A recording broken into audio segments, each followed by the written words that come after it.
बनी इसराइल में जब बच्चे पैदा होते हैं तो उनका भी जो है ना, क्या बोलते, उनको भी कान में अजान दी जाती है, जिस तरह मुस्लिम में भी दी जाती है। और उनका भी खतना किया जाता है 8वें दिन में। समानता इतनी सारी है कि मतलब बहुत सिमिलरिटी, बस थोड़ी बहुत चेंजेस है। जैसा कुछ मामला ऐसे हैं, इबादत में थोड़ी बहुत चेंजेस की गई है, मतलब, और बाकी का ज़्यादातर की जितनी सिमिलरिटी, बहुत सारी सिमिलरिटी। कानून के मामले में देखा जाए तो ज़्यादातर सिमिलरिटी है। बस थोड़ा इबादत के मामले में थोड़ा 19-20 है, वो 3 पढ़ते हैं तो कोई 5 पढ़ता है। बस रोज़े में फ़र्क है, जैसा ईसा ने 40 दिन का रोज़ा रखा था, ईसाई 40 दिन रखते हैं, कोई 30 दिन रखते हैं। मतलब फ़र्क है कि यही है, बस कहानी को किस तरह अलग है, लेकिन कानून सबके बराबर है, सबके अंदर वही समानता है कि दुआ पढ़ना है।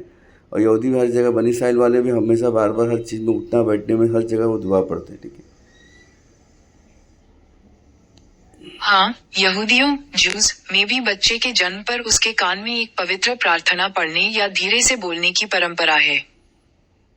यहूदी धर्म की परंपरा के अनुसार जब बच्चा पैदा होता है तो माता पिता उसके कान में शेमा इजराइल, शीमा यिस्राएल नामक अपनी सबसे पवित्र प्रार्थना फुसफुसाते हैं। इस परंपरा और उससे जुड़ी मुख्य बातें इस प्रकार हैं।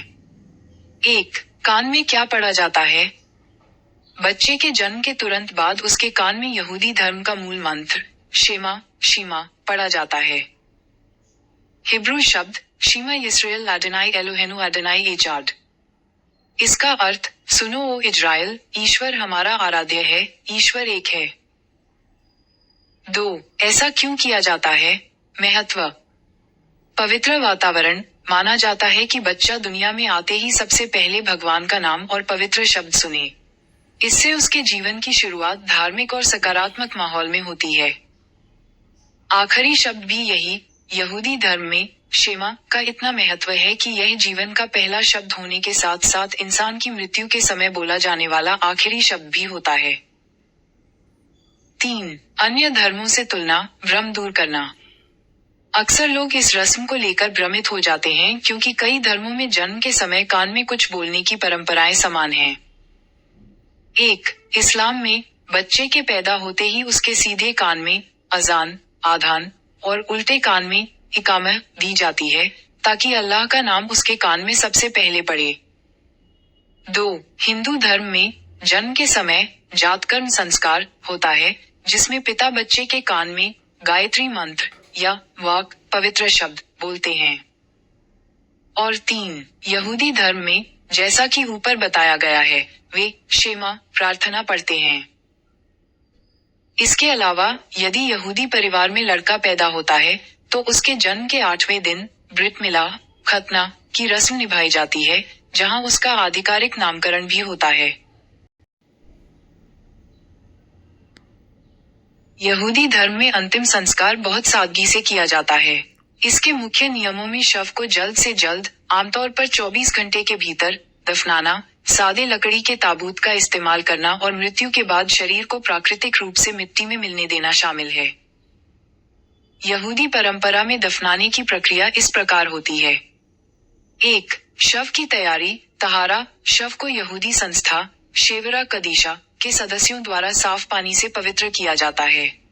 इसके बाद इसे मलमल या सूती सफेद कफन ताचरिखिंग में लपेटा जाता है। पुरुषों को उनके तैलित प्रार्थना शाल में भी लपेटा जा सकता है। 2.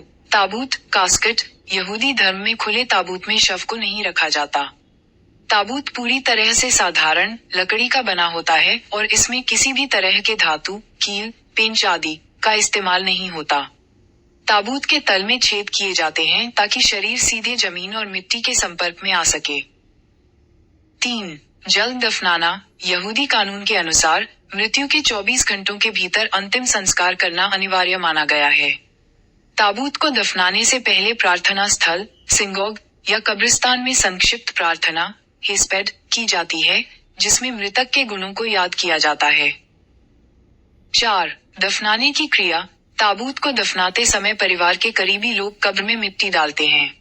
यहूदी मान्यता के अनुसार फूलों फ्लावर्स का उपयोग नहीं किया जाता है। इसके बजाय दान करना या चैरिटी ज़दाका देना महत्वपूर्ण माना जाता है। और 5. शोक का समय शिवा दफनाने के बाद 7 दिनों तक शिवा नामक शोक अवधि मनाई जाती है, जिसके दौरान परिवार के लोग घर पर ही रहते हैं और प्रार्थना करते हैं। यहूदी परंपराओं के बारे में। जी हाँ, यहूदी धर्म जुडाइज्म में भी यह माना जाता है कि इंसान मिट्टी से बना है और अंततः मिट्टी में ही मिल जाता है। यहूदी धर्म की पवित्र पुस्तक तनाख, जिसमें तोरा भी शामिल है, में इस बात का स्पष्ट उल्लेख है। इसके मुख्य बिंदु इस प्रकार हैं। उत्पत्ति जेनेसिस, यहूदी धर्म ग्रंथ की उत्पत्ति 3:19 में ईश्वर अल्लाह द्वारा आदम से कहे गए ये शब्द बहुत प्रसिद्ध हैं। तू मिट्टी है और मिट्टी ही में फिर मिल जाएगा। सबोपदेशक अक्लीसियास्टीज, यहूदी धर्म की पवित्र पुस्तक के सबोपदेशक 12:7 में भी यह स्पष्ट लिखा है कि जब मिट्टी ज्यों की त्यों मिट्टी में मिल जाएगी और आत्मा परमेश्वर के पास जिसने उसे दिया लौट जाएगी। यहूदियों की अंतिम संस्कार परंपरा। इन्हीं धार्मिक मान्यताओं के कारण यहूदी परंपरा में दाह संस्कार क्रिमेशन के बजाय शव को सीधे जमीन में दफनाना अनिवार्य माना जाता है। उनका मानना है कि भौतिक शरीर को अपने मूल स्रोत यानी धरती में ही विलीन होना चाहिए। अंतिम संस्कार के दौरान रब्बी या परिवार के लोग मिट्टी से जुड़े इन्हीं वचनों को दोहराते हैं।